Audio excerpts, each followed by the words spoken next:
ஏசப்பா எதுக்கு யோவான் ஸ்நானனை தேடி வந்திருக்கிறாருன்னா, அவர் முழுக்க ஞான ஸ்நானம் கொடுப்பார் இல்லையா, அவர்கிட்ட வந்துட்டு பேப்டிஸம் எடுக்கிறதுக்காக ஏசப்பா வந்திருக்கிறாரு.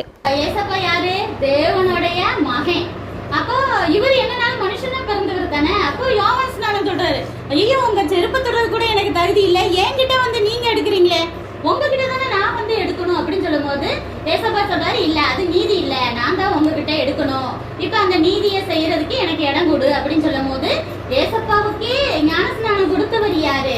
இந்த யோவான் ஸ்நானன். சரியா?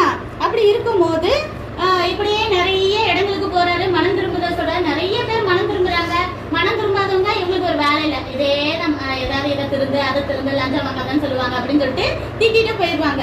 மனம் திரும்பினவங்களுக்கு மட்டும்தான் இவர் என்ன செய்வாரு? பேப்டிஸம் கொடுப்பாரு. இப்படியே இருக்கும்போது எப்பயுமே ஒரு தேவனுக்கு நம்ம ஊழியம் செய்யும் போது வில்லன் வில்லி வருவாங்க இல்லையா, அதே போல வில்லன் வில்லி இதுல யார் வர்றாங்கன்னா ஏரோது ராஜா. சொல்லுங்க, ஏரோது ராஜா.